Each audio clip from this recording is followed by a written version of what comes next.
welcome you all here tonight. I'm Dan Kamen, a professor in the Goldman School of Policy, in the Energy Resources Group, and in the Department of Nuclear Engineering, and I'll let you figure out that combination on your own later on. For those of you who've never heard Dr. Caldicott speak before, you are in for a treat. Dr. Caldicott combines the sort of insight, energy, passion that justifies her status as a guru for a whole range of social consciousness causes and change. And for those of you who've heard her before, welcome back to another round in the continuing battle with institutions that are not serving our interests and the dirty secrets of superpowers. As a member of the Goldman School, there's a few things that are striking about both Dr. Caldicott's career and this book in particular. And that is the effectiveness of public policy. The Bush administration has been dogmatic and focused in their approach to many issues, both domestic and international. Their approach to mining and forestry and air quality has been very consistent. Their interest and appreciation of a whole range of domestic and international institutions has also been consistent. And while I'd always thought it funny, the Bush administration seems to be living up to what I really had thought was a joke, and that was that GOP stood for gas, oil, plutonium. What this says to me, unfortunately, is that policy works. Sounds like Gordon Gekko and that greed is good. That policy works and that it can be crafted by a few individuals, molded straight into policy if our institutions aren't strong enough to prevent some of those actions from taking place. That's the worry on the academic side, and you're going to hear how many of those very, very focused interests got their way in tonight's speech. Dr. Caldicott is the founder of Physicians for Social Responsibility, a nominee for the Nobel Peace Prize, an author of classics with great titles like Missile Envy and Nuclear Madness. She's one of the few people that I think you really can put in the category of a guru, of the visionary category of Rachel Carson and E.F. Schumacher. So please join me in welcoming Dr. Caldicott, who will speak on the new nuclear danger, George W. Bush's military-industrial complex. Welcome, Dr. Caldicott.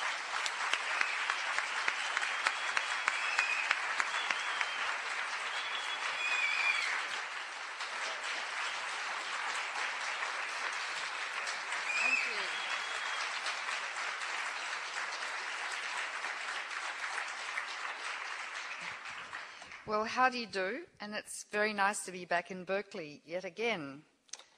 Unfortunately, this is one of the worst times in the history of the human race. And I don't know how many heard me on Dennis Bernstein tonight? Yeah. I think that we've never been in such a dangerous position ever. I keep thinking of Germany, and the only way evil flourishes is for good people to do nothing. And that's what's happening. A lot of people are concerned, but a lot of people are frightened, and I don't understand the fear because this is the land of the free and the home of the brave. And I don't feel frightened, and I'm an Australian, and they could easily stop me travelling. They could take away my green card and put me in Guantanamo Bay, which actually my publisher says would be a good thing because it would give a lot of publicity to the book. But I'm not frightened of these characters. Well, I'm frightened of what they're doing, but I'm not frightened of them. And we've got to do something about them because truly they're putting the earth in the intensive care unit. We have an acute clinical emergency and we could all be blown off the face of the planet. These people are nuclear bandits and they actually remind me of The Sopranos, if you watch that show, which I think is very brilliant. So let me start at the beginning, I guess. There's a paper written called Rebuilding America's Defenses, Strategies, Forces and Resources for a New Century, the Project for a New American Century, September 2000. Now, this was first mooted in the early 90s, and what it says is America's going to be the new superpower, take over the whole world militarily, totally dominate the world, and I can't tell you how I feel about that. I mean, how dare they? America's only 5% of the world's population. The rest of us are us.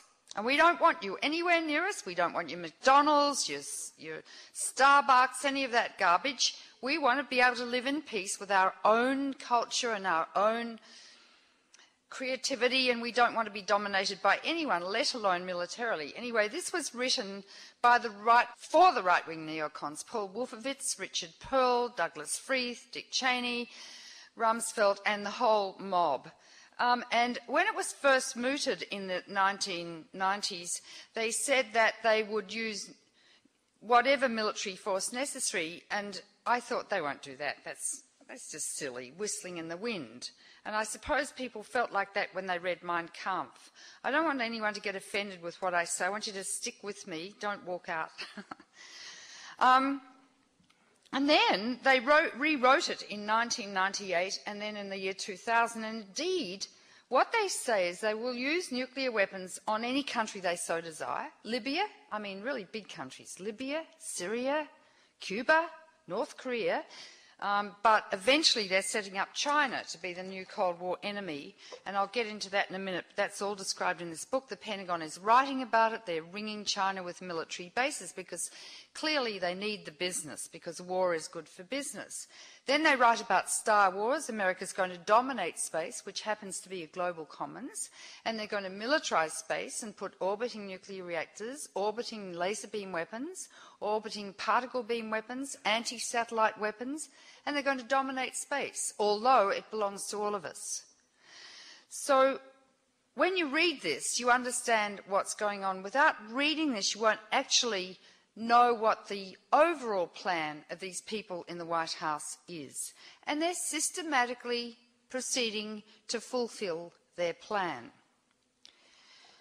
You all know that last year they wrote a new nuclear posture review and decided that they would use nuclear weapons for the first time on non-nuclear nations. That's never been part of the American policy before. It was always to only use nuclear weapons on nuclear nations. But behind this, the background of what I'm saying is this, and that's what I discovered when I wrote this book. We all worked like mad in the 80s to try and eradicate nuclear weapons. We were all scared. 80% of the American people wanted to get rid of nuclear weapons, even though when I went to see Ronald Reagan in the White House, I met his daughter in the Playboy Mansion, where there is such a building, and I was talking to a group of film stars with Paul Newman because, who's the guy who owns Playboy? Heffernan.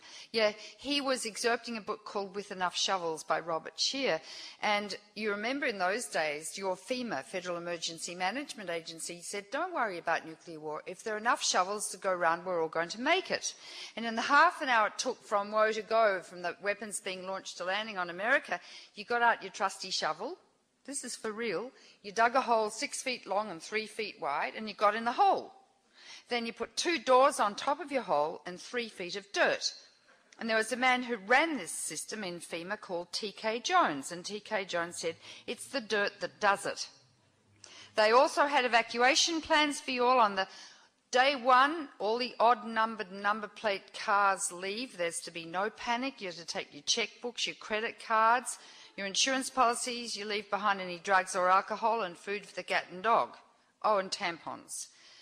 And so you all had to evacuate to a designated town, and the next day the even-numbered number plate cars left, and if you got stuck on the side of the road, you drove your car and you dug a hole and got underneath the car and waited till the nuclear war was over, and then you got out and drove the car away. So this book was called With Enough Shovels, and it was to be excerpted in Playboy magazine.